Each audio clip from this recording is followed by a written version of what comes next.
Bonjour à toutes, bonjour à tous. Je vous souhaite bienvenue chez notre chaîne Kazre School. Aujourd'hui, on va étudier l'addition et la soustraction des fractions. C'est très facile et simple. Pour déterminer ou calculer ou faire l'addition ou la soustraction de deux fractions, par exemple, on va suivre deux règles. Dans notre cas, on va entamer aujourd'hui par la règle numéro 1. Qu'est-ce qu'elle dit cette règle? Pour additionner deux fractions ayant le même dénominateur, on doit, donc ici on additionne les deux numérateurs, en même temps on conserve le dénominateur commun.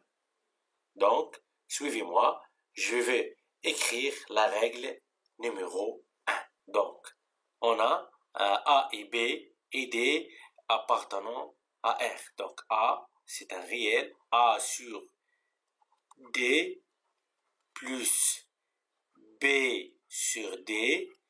Donc, voilà, dénominateur commun, CD,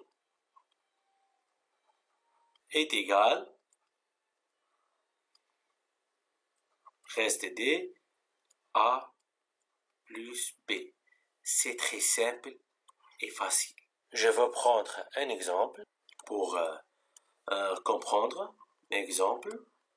Par exemple, 17 sur 9 plus 3 sur 9. Donne combien? Le résultat, 9. Ici, 17 plus 3 est égal 20 sur 9. C'est très simple et facile. On passe maintenant à la règle 2. Pour additionner deux fractions n'ayant pas le même dénominateur, on réduit les fractions au même dénominateur, puis on utilise la règle 1. Donc c'est très simple. Maintenant, je vais écrire la règle. Donc si on a deux fractions, par exemple A sur B plus C sur D, dès que les deux fractions n'ayant pas le même dénominateur, et dès que, n'oubliez pas que B est différent de 0 et D est différent de 0, est égal à combien? Donc, regardons ici la première diagonale. Donc, on doit multiplier la première diagonale A fois D sur quoi? Sur B fois D.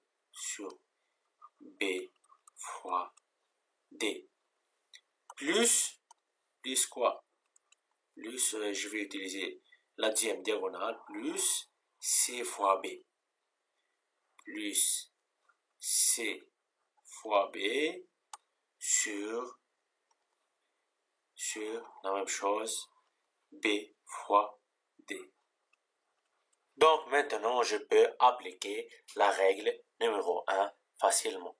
Donc deux fractions possèdent le même dénominateur. C'est très simple. Donc est égal, ici B fois D, A fois D plus C fois B. Exemple. Donc, exemple. Par exemple, 5 tiers plus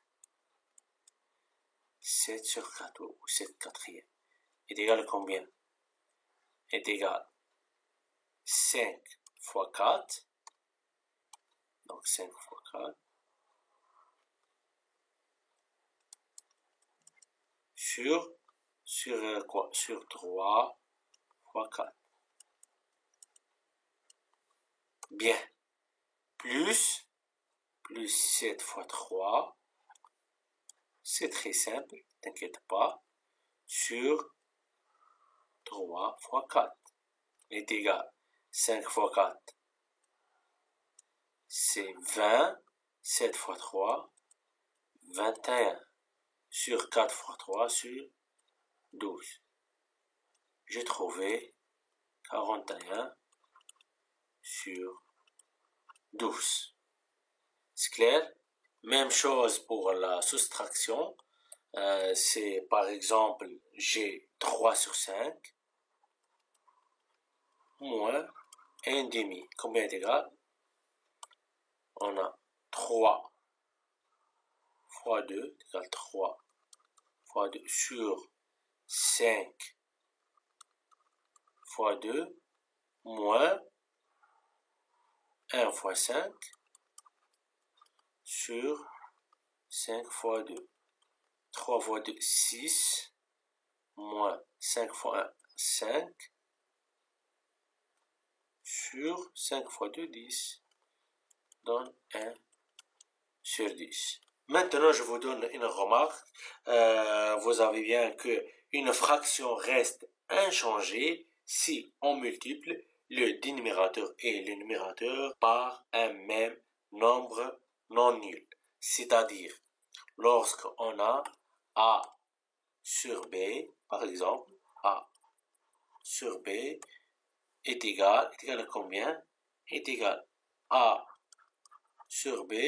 Si on multiplie par C ici, par C ici, rien ne change.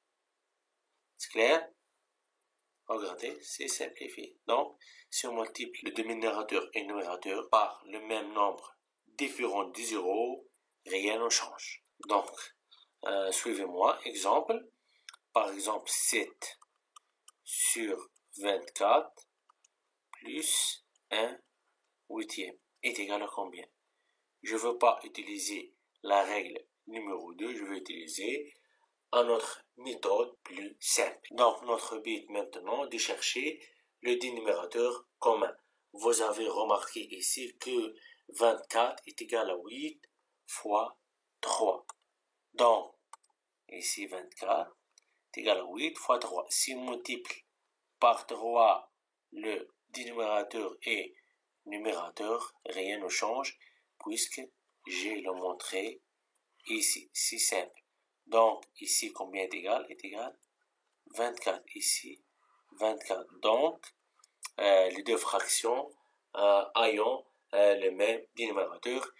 Donc, je peux appliquer la règle numéro 1 est égal à 7 sur 24 plus 1 fois 3, c'est 3 sur 24. J'aurai 10 sur 24. Ainsi, je peux le simplifier. Donc, 10, comment on peut l'écrire? 10 est égal à 5 fois 2 sur 24, c'est 12 fois 2. Simplification par 2, puisque 2 sur 2 est égal à 1. Donc, il reste 5 sur 12. Voilà.